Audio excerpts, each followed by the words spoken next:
அனைவருக்கும் வணக்கம். அம்மா உணவகங்களை புதுப்பிக்க சொல்லி தமிழக முதல்வர் மாண்புமிகு திரு விஜய் அவர்கள் பிறப்பித்திருக்கிற அந்த உத்தரவு இருக்குது இல்லையா, அது கோடானு கோடி தமிழர்களுடைய நெஞ்சத்துல பால் வார்த்திருக்குது அப்படின்னே சொல்லணும் நண்பர்களே.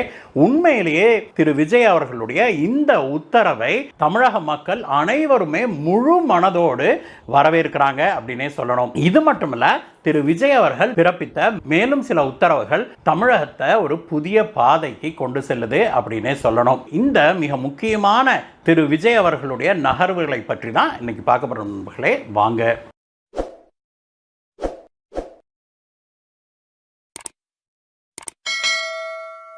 நேற்றைய தினம் தமிழக முதல்வர் திரு விஜய் அவர்கள் தமிழகம் முழுவதும் இருக்கிற அனைத்து அம்மா உணவகங்களையும் போர்க்கால அடிப்படையில் உடனடியாக புதுப்பிக்குமாறு உத்தரவை வெளியிட்டிருக்கிறாரு. இதை கேட்ட உடனே நமக்குலாம் அவ்வளோ ஒரு சந்தோஷம் நண்பர்களே.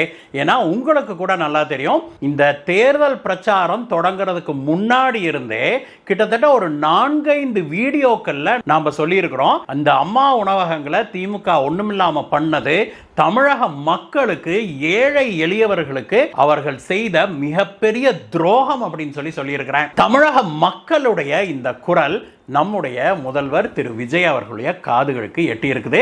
அதனால தான் நேற்றைய தினம் இந்த உத்தரவை அவர் வெளியிட்டிருக்கிறாரு. தமிழகத்தில் இருக்கிற அனைத்து அம்மா உணவகங்களையும் உடனடியாக போய் பார்த்து ரிவ்யூ பண்ணி, அங்க எக்யூப்மெண்ட் எல்லாம் பழுதடைஞ்சிருக்குது அப்படின்னா அந்த பொருட்களை எல்லாம் உடனடியாக வாங்குறது, அது மட்டும் இல்ல தரமான நல்ல உணவை வழங்க வேணும் அப்படின்னு சொல்லி அவர் உத்தரவிட்டிருக்கிறாரு. இந்த அறிவிப்பு வந்த உடனே பலரும் நம்மளை தொடர்பு கொண்டு, சார் நீங்க எலெக்ஷன் கேம்பெயினுக்கு முன்னாடி இருந்தே இதை சொல்லிக்கிட்டே வந்திருக்கிறீங்க, பாத்தீங்களாங்க சார், நம்முடைய முதல்வர் திரு விஜய் அவர்கள் பதவியேற்ற உடனே இதை செஞ்சுட்டாரு அப்படின்னு சொல்லியிருக்கிறாங்க. உண்மையிலேயே திரு விஜய் அவர்களுக்கு ஹேட்ஸ் ஆஃப் நண்பர்களே. இந்த அம்மா உணவகங்கள் ஏழை எளியவர்களுக்கு எவ்வளவு பெரிய வரப்பிரசாதமாக இருந்தது அப்படிங்கிறத நாம அம்மாவுடைய ஆட்சி காலத்திலையும் பேசியிருக்கிறோம், எடப்பாடியார் அவர்களுடைய ஆட்சியிலையும் பேசியிருக்கிறோம்.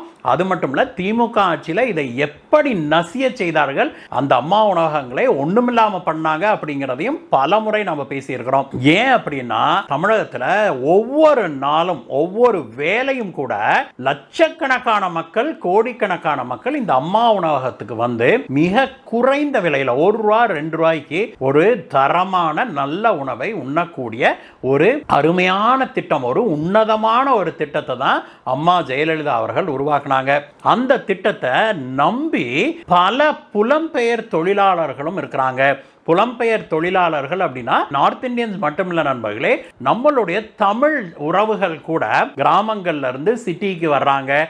சின்ன சின்ன ஊர்கள்ல இருந்து சென்னை, கோவை, மதுரை போன்ற பெரிய நகரங்களுக்கு போயிருக்கிறாங்க.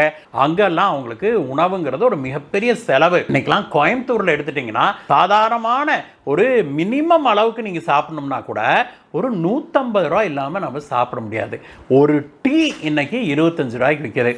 இப்படிப்பட்ட சூழ்நிலையில இந்த ஏழை எளிய மக்கள்லாம் எவ்வளவு கஷ்டப்படுறாங்க அப்படிங்கிறத கண்கூடாக பார்த்து ரத்த கண்ணீர் வடிச்சிருக்கிறோம் நாம. ஆனா மக்களை பற்றி கொஞ்சம் கூட கவலைப்படாம கடந்த திமுக அரசு அதிமுகவை பழிவாங்கினேன் அப்படின்னு அம்மா உணவகங்களை ஒண்ணுமில்லாம பண்ணதை நம்மளால மட்டுமில்ல தமிழக மக்களால் ஏற்றுக்கொள்ளவே முடியவில்லை அப்படிங்கிறதா உண்மை. அதற்கான பலனைத்தான் இன்னைக்கு திமுக அனுபவிச்சுக்கிட்டு இருக்குது அப்படின்னே சொல்லணும். இந்த அம்மா உணவகங்களை புதுப்பிக்கிறது மட்டுமில்ல, திரு விஜய் அவர்கள் செய்திருக்கிற மேலும் சில விஷயங்கள் உண்மையிலேயே வரவேற்கத்தக்கதான். அதுல ஒண்ணு மிக முக்கியமானது என்ன அப்படின்னா, இந்த லஞ்சம் வாங்குறாங்க யாராவது அப்படின்னு தெரிஞ்சா உடனடியாக ஒரு ஃபோன் நம்பர் கொடுத்துருக்குறாங்க. அந்த ஃபோன் நம்பருக்கு ஃபோன் பண்ணி சொன்னால் ஆக்ஷன் எடுப்போம் அப்படின்னு சொல்லியிருக்கிறாங்க. இது டெல்லியில் ஆம் ஆத்மி கட்சி ஆட்சிக்கு வந்தபோது செய்ததை எனக்கு நினைவுபடுத்துது. அந்த டெல்லியில் அந்த திட்டம் பிசு போயிடுச்சு. அந்த மாதிரி தமிழகத்தில் ஆகக்கூடாது. தமிழகத்தில் இனிமேல் ஒருத்தர் கூட மேல இருக்கிற அரசியல்வாதியிலிருந்து அமைச்சர்லேருந்து கீழே கடைகோடியில் இருக்கிற அரசு ஊழியர் வரைக்கும் யாருமே லஞ்சம் வாங்க கூடாது, லஞ்சம் வாங்க முடியாத அளவுக்கு திரு விஜய் அவர்களுடைய ஆட்சி ஒரு கடுமையான சட்டத்தை கொண்டு வரணும். கடுமையான நடவடிக்கைகளை ஃபோன் பண்ணி சொன்னாங்கன்னா அந்த அதிகாரி உண்மையிலேயே தப்பு செய்திருக்கிறாரான்னு விசாரிச்சுட்டு அவங்க மேல கடுமையான நடவடிக்கை எடுக்க வேணும்.